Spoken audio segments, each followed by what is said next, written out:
Hello everyone, today we'll talk about fix problem of expert option.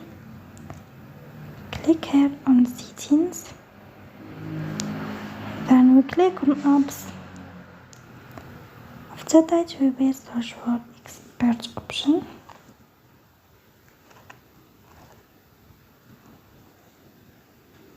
Click here, then we click here on full stop. After that, click on OK.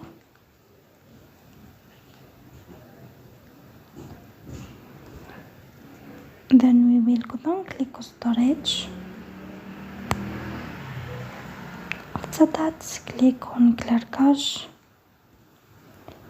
In the end, you will turn off your phone and you will restart your phone again. Don't forget to like and subscribe. See you next time.